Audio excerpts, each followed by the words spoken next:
Alright guys, so we're going to be looking at the overall concept of Brazilian Jiu Jitsu. So in this particular martial arts system, what is the overall concept, the mindset of how we're going to defend ourselves?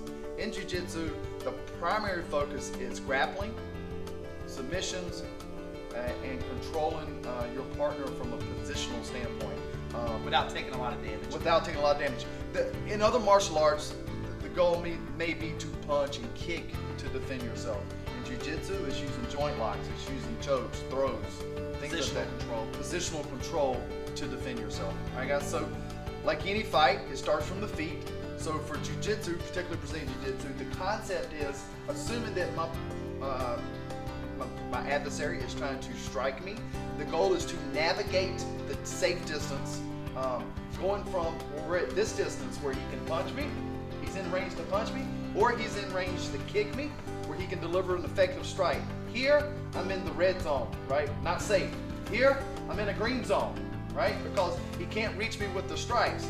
And conversely, when I'm in so tight here, he's not going to be able to deliver an effective strike to knock me out.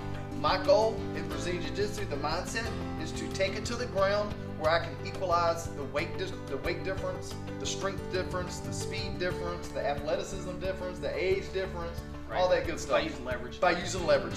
And my goal is to take the fight to the ground to where my preference would be to be on top. We train Jiu-Jitsu if we have to be on the bottom, but my goal and the mindset is to take the fight to the ground without taking too much damage and be able to get on top.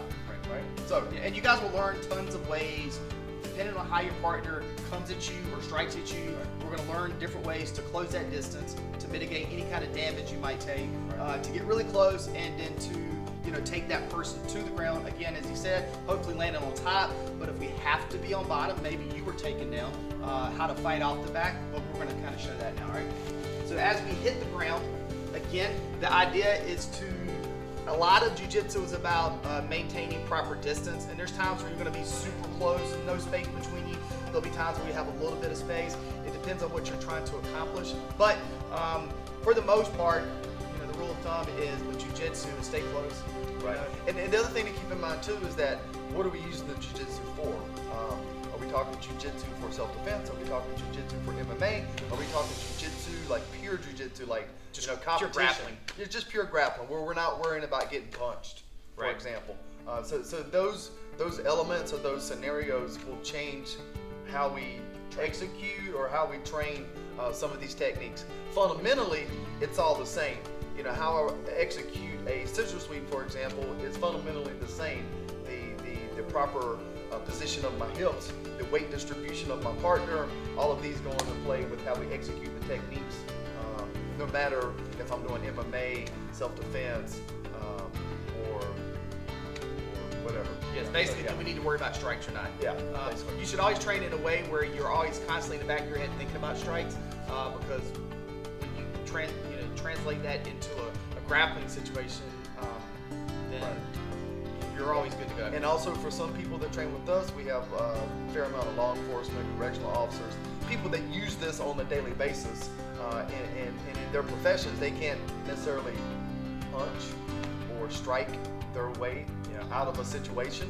So they're needing to use these techniques, these positions, in order to restrain someone, to neutralize, restrain until the next step is involved, right? So. Yep. And so, and just to kind of finish this up a little bit, the idea is, well, once we hit the ground, as we go through, you guys have at some point seen a video where we discuss common positions in jiu-jitsu. And honestly, the main mindset is if you happen to be on the ground in a bad position, for example, mount, right here. He's probably in one of the worst positions there is. Next to the back mount would be the most worst position. So right now he's in a very bad position. His only job isn't try to punch me from the bottom or choke me from the bottom. His only job is to try to get out. So in jiu-jitsu, when you're in bad positions, you're trying to go from that position to a slightly better position, to a slightly better, until you're in the dominant position. So he's basically trying to go and get to where I'm at. Because right now I'm in a very good position. So as a jiu-jitsu person, you want to climb the hierarchy of positions, right? What's considered the dominant positions, right? And as you do that, we're trying to use as less energy as possible. The more, obviously, technique you have, you don't have to use as much energy. We want to use leverage to be able to, if I weigh 200 pounds and I weighed 150, I should be able to keep the mount position pretty effortlessly, as long as I know technique and I'm using my leverage.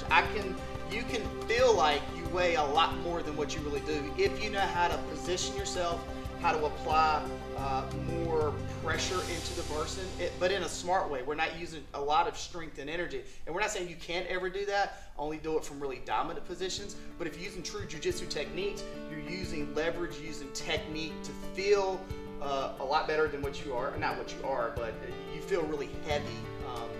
And that's sort of the core of jiu-jitsu. Does that make sense? So guys, if you have questions, let us know. But we wanted to give you guys a little bit better understanding, a global idea of what you're trying to accomplish. You're going from the feet to the ground typically, because on the feet, if you're not a great striker, I'm not going to take you out on the feet. I have a much better chance of getting close, taking you to the ground, getting on top, feeling heavier than what I really am, and eventually tiring my partner out. Riding them, waiting, they're going to be pushing and they're going to give out of breath and they're going to get tired, from a muscular standpoint. And then that's when you finish with the submission, which is much more humane, or joint locks, things like that, and causing him to tap out. And this isn't age restrictive. So what we teach our kids is the same thing we teach our adults. It's the same thing we teach people, women that come in for self-defense classes. It's the same thing that we teach law enforcement or correctional officers, anything like that. It's all based on the same principles. All right, guys. Good luck. If you have questions, let us know.